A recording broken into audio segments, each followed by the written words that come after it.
बघा, राज ठाकरे हे त्यांच्या पक्षाचे नेते आहेत. महाराष्ट्रामधल्या अनेक घडामोडींवर त्यांनी अलीकडच्या काळामध्ये भाष्य केलेलं आहे. मग अहमदाबादला विमान कोसळलं, ड्रीम लायनर, त्याच्यावर ते बोललेले आहे. परवा इंद्रायणी नदीवरचा जो पूल कोसळला त्याच्यावर त्यांनी त्यांचं भाष्य केलेलं आहे. राज ठाकरे या राज्याचे नेते आहेत, एका पक्षाचे प्रमुख आहेत. त्याच्यामुळे ते काय बोलतायत आणि काय बोलणार आहे त्याच्यावरती मी आता भाष्य करणं बरोबर नाही. ते काय बोलतात ते आम्ही सुद्धा ऐकू नक्कीच. तुम्हाला जे अपेक्षित आहे त्याच्यावर नक्कीच बोलतील ते, असं मला वाटतं. उद्या शिवसेनेचा 59वा वर्धापन दिन, लक्षात घ्या. उद्या शिवसेनेचा 59वा वर्धापन दिन आहे. मूळ शिवसेनेचा, डुप्लिकेट शिवसेनेचा नाही. आणि त्या वर्धापन दिन सोहळ्यामध्ये शिवसेना पक्षप्रमुख उद्धव ठाकरे हे सुद्धा अनेक विषयांवरती आपल्या भूमिका स्पष्ट करतात. ज्याविषयी लोकांच्या मनामध्ये काही शंका आहेत, संभ्रम आहेत, उत्सुकता आहे, असे अनेक विषय आहेत. त्या विषयावरती उद्धव ठाकरे उद्या बोलतील अशी सगळ्यांना अपेक्षा आहे आणि नक्कीच ते बोलतील. आज राज ठाकरेंची पत्रकार परिषद आहे, उद्धव साहेब बोलणार आहेत. खरं तर चांगलं आहे ना, एकत्र येणार यावर काय खरं तर चांगलं आहे ना. याच्यामध्ये शंका घेण्याचं कारण काय? आम्ही स्वतः या सगळ्याच्या बाबतीमध्ये पहिल्या दिवसापासून एका चांगल्या भूमिकेतून चर्चा करतो आहोत. पण शेवटी उद्धव ठाकरे व राज ठाकरे हे जे दोन बंधू आहेत, त्यांचे पक्ष जरी स्वतंत्र असले तरी शेवटी ते दोन बंधू आहेत. आणि मला खात्री आहे आमच्यासारख्या चाहत्यांना की नक्कीच महाराष्ट्राच्या कल्याणाचं आणि मराठी माणसाच्या उद्धाराचं असे निर्णय घेतले जातात. दुसरी गोष्ट मध्येच मुख्यमंत्री भेटले होते राज ठाकरेंना, त्याच्यानंतर वेगवेगळ्या चर्चा सुरू झाल्या. मुख्यमंत्री, या राज्याचे मुख्यमंत्री हे एक राजकारणातले कारस्थानी ग्रस्त आहेत.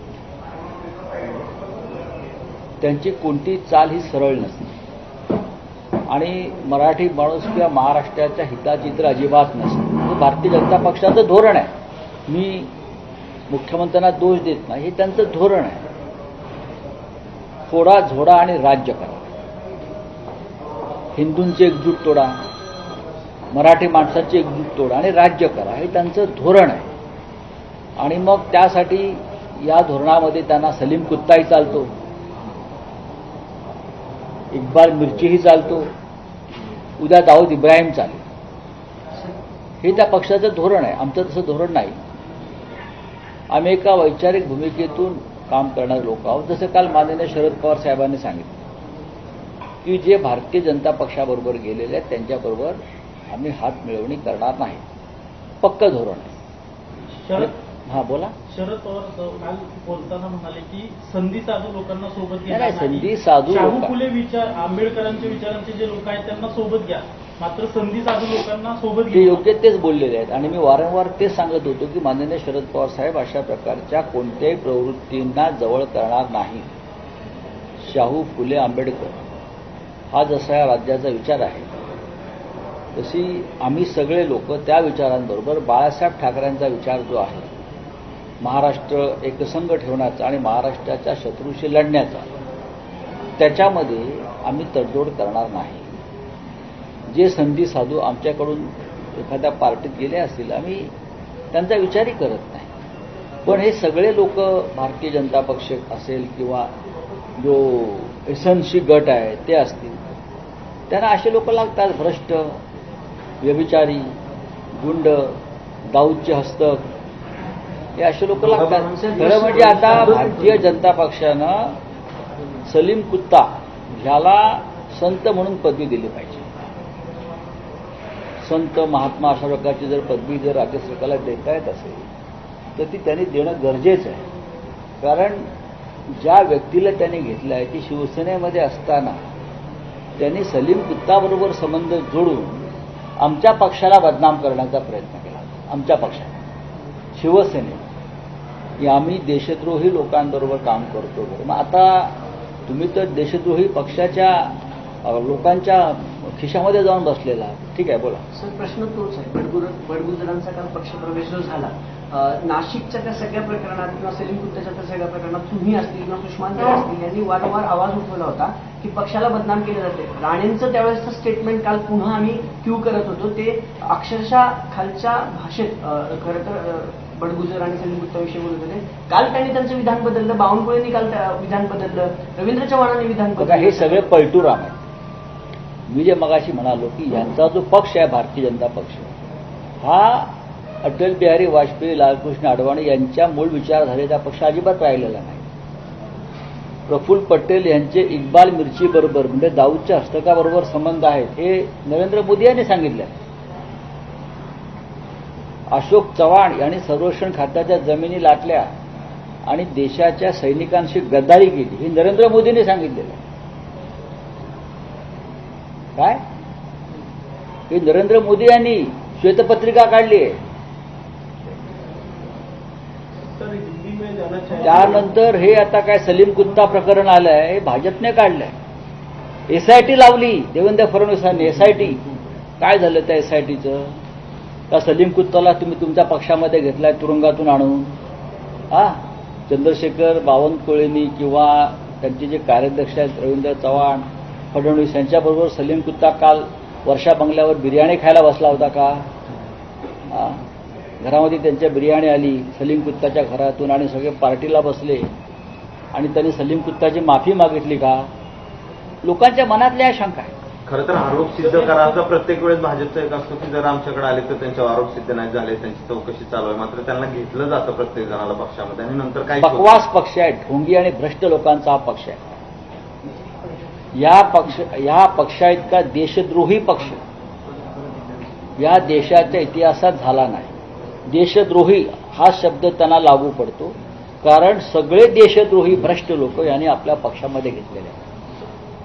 ज्यांच्यावर त्यांनी स्वतः देशद्रोहाचे आरोप केले, भ्रष्टाचाराचे आरोप केले, असे सगळे देशद्रोही लोक अँटी नॅशनल, बरं का, यांच्या उद्या दाऊद इब्राहिमला सुद्धा पक्षामध्ये आणतील. मुस्लिमांची मतं हवी आहेत. मला ह्या लोकांचा काही भरोसा नाही.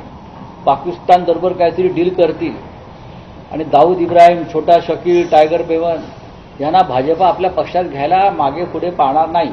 हे सगळं सत्तेसाठी सुरू आहे. आता स्थानिक स्वराज्य संस्था निवडणूक आहे. सत्तेसाठी कशाला? ही फार लहान गोष्ट आहे. देशातली सत्ता ह्या लोकांच्याच आधारानं घेतलेली आहे ना, भ्रष्ट आणि या सगळ्या देशद्रोही लोकांच्या आधारानं. अख्ख्या देशात आणि महाराष्ट्रात तेच धुमाकूळ सुरू आहे. मुख्यमंत्र्यांना लाज वाटली पाहिजे राज्याच्या मुख्यमंत्र्यांना. तुम्ही राष्ट्रवादाच्या गप्पा मारता, तुम्ही आरएसएसचे लोक आहात ना. मोहनराव भागवतांनी याच्यावरती भाष्य केलं पाहिजे. तुम्ही आरएसएसचं संचलनाला जाता ना, हातात तिरंगा नसतो तुमच्या का ते आता कळला.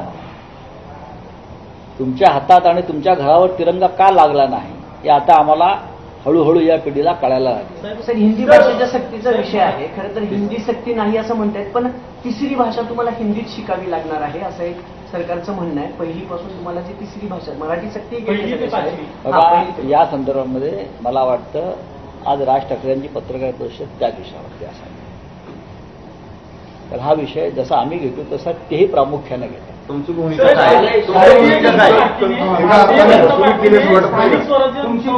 निवडणुकांसाठी मेगा प्लॅन तयार केला आणि भारतीय जनता पार्टीने स्थानिक स्वराज्य संस्थांच्या निवडणुकांसाठी मेगा प्लॅन तयार केला. सलीम कुत्ता प्रचाराला आणतायत ना. आणि महाविकास आघाडीतले जे नाराज नेते आहेत त्यांचा आता पक्षप्रवेश करून घेणार आहेत. करू द्या. हा पक्ष असा भंगार गोळा करूनच मोठा झाला. आमच्यातले असे लोक फोडायचे दहशत आणि पैसा आणि पोलीस यंत्रणाचा वापर करून. स्वतःचं काय यांच्याकडे आहे? यांच्या पक्षातले जे आमदार आहेत त्यातले 90% आमदार हे दुसऱ्या पक्षातले आहेत. स्वतःचं कुठे आहे? त्यांच्याकडे स्वतःचं काही नाही. बोला, संपलं. तिसरा त्या हिंदीच्या विषयात एक आहे की तुमच्या पक्षाची काय भूमिका आहे समजा तिसरी भाषा अनिवार्य करण्याच्या ह्याच्या संदर्भात? बघा, हे राष्ट्रीय धोरण आहे. आम्ही पार्लमेंटला जाऊन ह्याच्यावरती मोदींना प्रश्न विचारू. आमच्याकडे ते आयुध आहेत, आमचे खासदार आहेत, आणि आमच्यासह इतर अनेक खासदार पश्चिम बंगालचे असतील किंवा महाराष्ट्राचे असतील किंवा गुजरातचे खासदार सुद्धा आमच्यावर येतील. या विषयावर आम्ही त्याच्यावरती चर्चा करू. शैक्षणिक धोरण जे ठरवलं जात आहे राष्ट्रीय, हे भारतीय जनता पक्ष त्यांच्या राजकीय सोयीसाठी ठरवतो.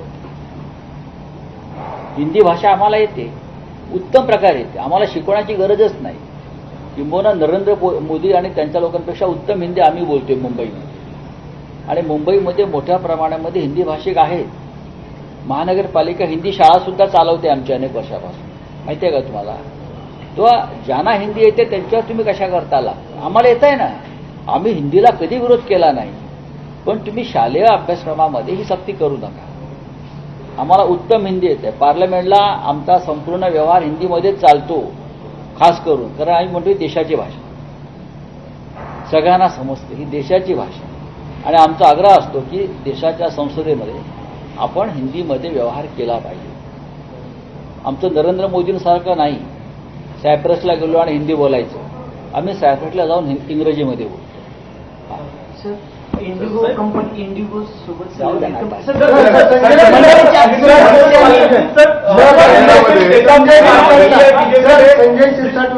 आपकी पार्टी को बदनाम किया गया था, ऐसे नेता को कल बीजेपी ने शामिल किया है, आपने उस पार्टी को एंटी नेशनल भी बताया, क्या कहेंगे? भारतीय जनता पार्टी एक एंटी नेशनल पार्टी है.